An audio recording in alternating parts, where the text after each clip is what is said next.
So we have some situations where these are unfortunate artists that experience something unsavory. And these are all really frustrating stories, so make sure you show love to all of the affected artists. And with that, let's get into the first story because it's involving an artist and a mural. So here we have a post by user Taylor Celadon, if I'm saying their name correctly, on Threads, writing, "Unfortunate news about the mural I was commissioned to do by the local museum. At least it's a learning experience." So Taylor writes, "I'm saddened to share that I will no longer be working on the mural outside of Lynn's Dakota Mart in Custer. I was wrongfully sent a termination letter with no prior warning or notice, stating that I did not complete the mural by the deadline. Our original deadline was July 4th.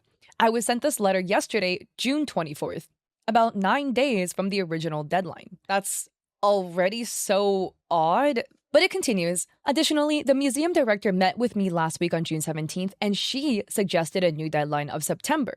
I was surprised by this, as I said to her, I was more than capable of completing the mural by our original deadline. As you can imagine, receiving this termination letter was blindsiding. After we met last week and the director wanted a new deadline of mid-September along with other changes and additions to the mural, I requested a copy of our original contract and stated I would need to create an addendum with the new deadline date and changes she wanted. The copy she sent me had a note written on it by pen by her that her and I agreed to the September deadline on June 17th. I also want to add that, if you are an artist working in any sort of money exchanging hands capacity, having a legally binding contract is so helpful to have because it makes sure that you are protected. And contracts protect both sides. But for OP, it is extremely smart that they also asked that the updated deadline was added as an addendum into the contract. Because at the end of the day, according to the eyes of the law, contracts are legally binding. So anything, if they verbally was oh yeah, we could do this new deadline, but it's not in the contract and something goes awry, the law is gonna be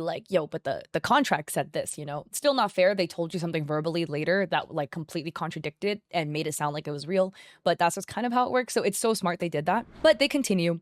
"Unfortunately, this entire experience has been disheartening and disappointing. I wanted to share this before any misinformation started to circulate within the Custer community. I take great pride in my work and I'm very thankful to my friends and family for supporting me.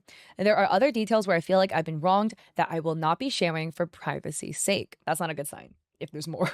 This is already sounding really suspect. They add, "Additionally, we agreed on the size it is now and I have it in writing. The termination letter states I did not follow the contract, making the mural 16 by 32 feet. From the metal piece at the bottom of the wall to the wooden post at top, the wall is 9 feet high. To make the mural 9 by 32 would not have been proportional to the photo I was given after doing the math to make it fit the wall. They did not measure the wall before deciding on the size of the mural and having me start the project." Oh, well, that's also another mismanagement issue. How do you hire somebody to make a mural for a wall where you didn't measure the wall? They counted on me to measure it, and they didn't like that my reference photo wouldn't fit exactly the way they originally wanted. However, this was explained to the director, and I have in writing that she agreed and understood why it has to be the size it is now. In fact, during our first meeting before the contract was signed, she stated she wanted the mural to be 10 by 20 feet. Unfortunately, this was changed to 16 by 32 feet the day I went to sign the contract without prior discussion. The mural originally measured around 9 by 18 feet as it had to be able to fit the wall. After complaints, I added 2 feet on each side to extend the mural, making it about 9 by 24. All in all, it was impossible to make the mural 16 by 32 feet because the wall is not that size. And here we have an additional photo of the mural where you can see there is the bottom, there is a really thin metal pipe running along it, and there is this giant wooden panel on the top. Yeah, I don't understand from the museum perspective. How do you ask for a mural for a wall when that is not the size of the wall? Right here, from here to here is 9 feet tall. Where are you getting the extra 7 feet? Do you want your artist to, over the metal and onto the bottom and then over the wood paneling up to the top? If that wasn't specified and this was the area given, yeah, they're painting a 9-foot tall mural. However wide you want it. How are they making this 16 feet tall? Oh my gosh, I feel so bad for the artist because the mural looks so cool, but that is so frustrating to have so many logistical issues for a beautiful art piece that you're trying to create. Here's another close-up of the painting process of the mural. Thankfully, people in the comments are completely rioting for this artist, being yo, how can this museum treat you so poorly? A commenter says, "I sincerely hope you take legal action because this is completely unacceptable. You deserve to be paid for the work you've already done." And OP says, "I was paid $500 upfront out of the $5,000 set price we agreed upon. They received grants from a couple of organizations, hence the set price. The $500 was to buy supplies, which I did. They stated in the termination letter, I can keep the $500, but they want the unused supplies. That's honestly absurd. The $500 was given to the artist to buy supplies, so the artist did, but they say the artist can keep the 500 but give them the supplies. If the artist spent the $500 on the supplies and gives it back to you, the artist keeps nothing for a mural that's already half painted. Like, this already took a lot of time and effort to complete. A user says, since you've signed contracts, you should be able to get some money for the time you put in. Maybe start looking into small claims court, but reach out first to request payment for your sketch, the design fee, time and materials, then escalate to small claims if they don't respond favorably. I'm sorry they treated you so poorly. And Taylor says, yes, I did contact a lawyer and they recommended small claims court. Unfortunately, on the contract, it does say either party can terminate at any time. However, I don't think the circumstances under which they fired me are accurate. Another person asks, so are they going to keep the grant money too? Because you could likely contact the grantors to let them know what's up. And OP says, yeah, because they're most likely going to have somebody else continue the project, which is fine. But I sent them a letter stating they need to cover it up, especially if they're still going to have a mural there. I let them know they're not to use or continue the work I have done. We will see if they adhere to that. And a comment with a lot of likes says, I'm sorry, they're upset with you because it's physically impossible to paint a mural that's larger than the wall it's on, all because they were too lazy to take measurements beforehand. Yeah, they owe you money for every minute of labor you put in, which I personally agree. How is the artist's fault that you didn't do your due diligence to measure the wall? And when the artist uses their expertise and quotes you on the size that they recommend it be, you're mad that it's not 16 feet tall when the wall doesn't have 16 feet of area for you to paint on it. Doesn't make sense. And the artist has an update to the situation. Taylor writes, last update on my mural fiasco. I sent the museum director a letter requesting to cover the mural. I did not receive a response.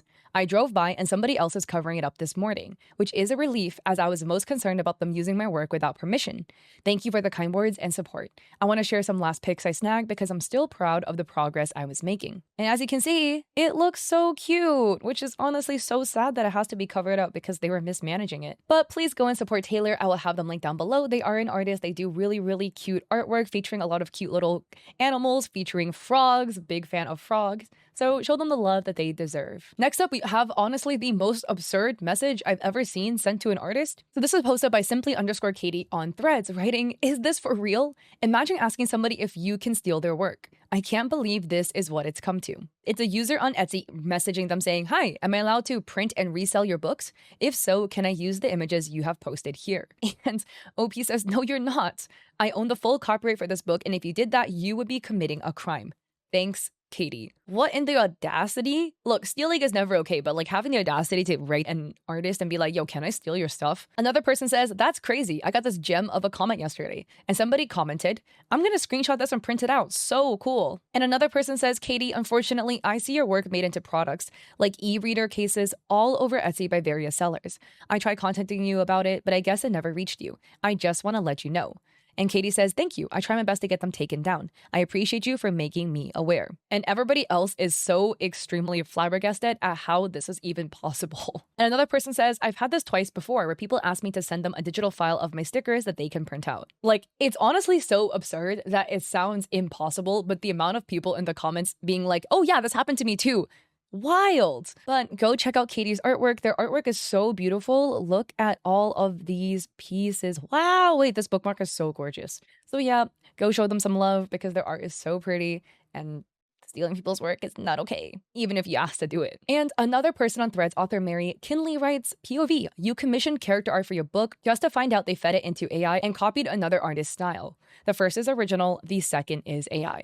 Waste of $760. So this is the very first piece, and this is a piece by an artist named Frostbite Studios. I swear to God, I can recognize their art style from a mile away. In the book art space, they are an extremely prolific artist who has a really notable art style. Obviously, it looks like this, and a lot of people steal, trace, and run their art through AI, and it's just so frustrating to see. It's instantly recognizable. This is the commission piece, and oh, it's literally the same thing, just one-to-one. The face, the coloring, down to the rings and on the hands, the same rings on the same fingers, the same face pose. It's literally the same face, just a little thinner, right? The eye shape, everything, the expression, all of that is all the same. Even the shadow, you can see the way the shadow is cut on the face also has that like very similar look to it. That is so frustrating on the part of the artist to have all of your work stolen over and over and over again. And on the client's part, right? You commission somebody you thought was a legitimate artist and you paid them a pretty penny to get some artwork, right? $760. And just for them to go steal another person's work and run it through AI, you didn't know, but like, oh my God, that is so frustrating. Somebody says, please share the name of the account so others don't use them. And the author says, I contacted Fiverr and they disabled their account. And a commenter says, thank God, but I know that sucker will open a new one. Another person says, whoa, that's so similar. That is not a very smart scammer at all. Sorry this happened. Can you get your money back? And the author says, Fiverr says the transaction is too late for a refund and I have to dispute it with my bank. Oh, that's so frustrating. Another user says, 760? How are scammers always charging so much? And Opie says it was for 3 separate character arts. And they added that the artist also charged separately for commercial rights. And another user says, the fact the AI art is missing a finger is sending me. I am so sorry that happened to you. There are so many bullshit AI artists out there scamming people and it's pathetic. I'm sure you'll find somebody that will do an even better job and it will be worth your money. On that note, please drop the name so we can block them. And the author adds, the fact I brought that up and they said it's lined up with the other finger. You can see in Frostbites, right? The pose is like this, where there's 2 fingers pressed against the temple and 2 other fingers kind of curled like this. You can see the 2 fingers here. And in this pose, there's only 4 visible fingers. Also, the more you look at it, the more weird it looks. This pinky is somehow longer than the ring finger. But I digress. We have pinky, ring finger, middle finger, and thumb. But there is no index finger here. And yeah, they were making the point, oh, it's lined up. You would still be able to see the outline of an index finger somewhere, in my personal opinion anyways, based on this pose. Where did the other finger go exactly? And with this piece in particular, there were some people that was like, oh, well, is it possible that maybe they just both reference the same image? Besides the missing finger, I think there's other oddities in this piece that don't make me feel very confident it was, not AI generated in some way, shape, or form, minus the, again, very, very long pinky for some odd reason.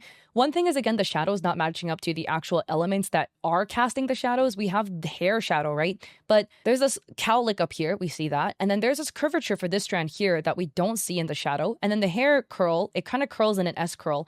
And in the shadow, it curls up again. Like the shadow is not matching the hair. We have inconsistencies between the ear. The left ear and the right ear are both rendered very differently. This ear has like 2 lines for the cartilage you can see here, and you only see one of those happening in this ear. And then here, you can see the eyebrow, right? And there is a piece of the bang that actually goes behind the eyebrow, and you can see that happening here as well, where it kind of looks like they have like paper eyebrows taped on. Here we have more of the bangs going behind the eyebrows. Somebody who renders at this level would put the hair in front of the eyebrows. But yeah, like the more you look at the eyebrows, the more chopped it gets with more hair going behind the eyebrows. But those are just only a few of the inconsistencies you can see here. So that just sucks, man. I'm so sorry to the author who was unfortunately scammed out of $760. That's a lot of money to be scammed out of. And also to the artist who keeps having their work stolen. This is like the 300th time, I swear to God, that I've seen their work stolen by AI scammers. So with that, please send love to all the affected artists. They deserve all of the love. And don't be mean to artists, guys. And support your local artists, support small artists, okay? And with that, if you like this video, I appreciate it if you like and subscribe. Don't forget to check me out on Etsy. I have digital art there for streamers and creators. I also have a coffee with free resources like a free sponsorship guide, and I stream on Twitch 3 days a week, Mondays and Saturdays at 6 p.m. PST, and Thursdays at 7:30 where I do a podcast with my friend. I am also working on some merch, and I did the photo shoot recently, so it's coming out soon. So with that, I hope to catch you guys in one of my streams or in another video. Peace.